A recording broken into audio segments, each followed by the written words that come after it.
देखिए क्वेश्चन आया आपका एक्सरसाइज 8.4। क्वेश्चन क्या कह रहा है, a plane electromagnetic waves travel in vacuum along Z direction. ठीक है, तो जो इलेक्ट्रोमैग्नेटिक वेव है वो जेड डायरेक्शन में क्या कर रही है, ट्रैवल कर रही है, ये हमें गिवन है।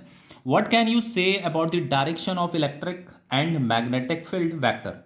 तो हमें electric field and magnetic field की डायरेक्शन के बारे में बताना है। ठीक है, फिर आगे यहाँ पे कहता है कि if the frequency of the wave is 30 megahertz, ये हमें गिवन है, फ्रीक्वेंसी वेव का फ्रीक्वेंसी दे रखा है।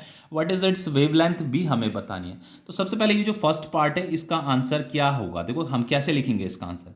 देखो आपको पता है कि जो आपका इलेक्ट्रोमैग्नेटिक वेव होता है ना, वो आपका इलेक्ट्रिक फील्ड और मैग्नेटिक फील्ड का ही ऑसिलेशन है। ठीक है ना, तो जो आपकी इलेक्ट्रिक फील्ड होती है और जो आपकी मैग्नेटिक फील्ड होती है और जो आपका प्रोपगेशन ऑफ वेव होता है, जो आपका प्रोपगेशन ऑफ इलेक्ट्रोमैग्नेटिक वेव होता है, ये तीनों क्या होते हैं, आपस में परपेंडिकुलर होते हैं। ठीक है, इतना आपको पता है। अब देखो यहाँ पे वेव जो प्रोपगेट कर रही है जेड डायरेक्शन में, वो ट्रैवल कर रही है, प्रोपगेशन मतलब ट्रैवल करना, आगे बढ़ना, तो जेड डायरेक्शन में वो क्या कर रही है, प्रोपगेट कर रही है। ये तीनों आपस में परपेंडिकुलर होते हैं। और ये भी आपको पता है बच्चों, एक एक्स एक्सिस, एक वाई एक्सिस और एक जेड एक्सिस होती है, ये तीनों भी क्या होती हैं, आपस में परपेंडिकुलर होती हैं।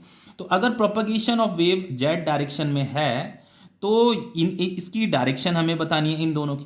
तो लेट सपोज मान लो कि इलेक्ट्रिक फील्ड अगर एक्स डायरेक्शन में हुई तो ये किस डायरेक्शन में होने वाली है, ये वाई डायरेक्शन में ही तो होगी।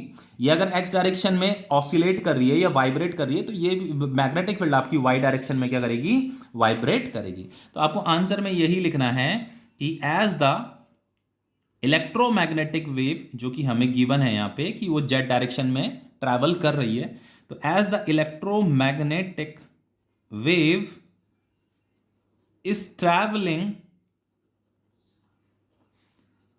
along z direction,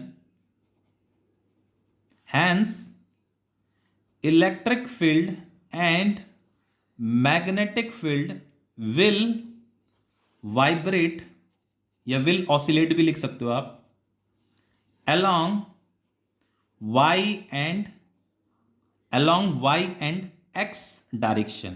ठीक है, along y and x direction, या आप x एंड y डायरेक्शन भी लिख सकते हो। ठीक है, x एंड y, यहां पे इलेक्ट्रिक फील्ड पहले लिखा है, मैग्नेटिक फील्ड बाद में लिखा है ना, तो इलेक्ट्रिक फील्ड x लिखा है मैंने, यहां पे मैग्नेटिक फील्ड y लिखा, तो x एंड y डायरेक्शन।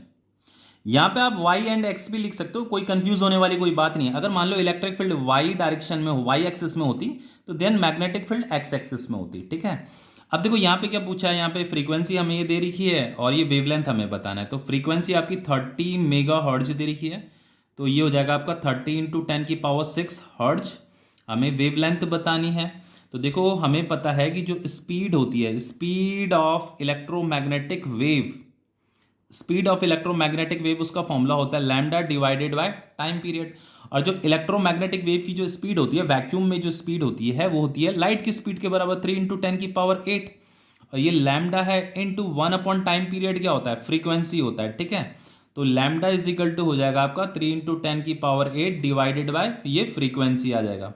तो lambda is equal to 3 into 10⁸, frequency कितना दे रखा, 30 इंटू 10⁶ दे रखा है। ठीक है, तो ये 3 10 जा 30 हो जाएगा, लैम्डा हो जाएगा आपका 10⁸ डिवाइडेड बाय 10⁷, तो लैम्डा कितना आ गया आपका 10 मीटर आ गया। ठीक है, तो ये आपकी वेवलेंथ है। तो ये क्वेश्चन आपका कंप्लीट हो गया है।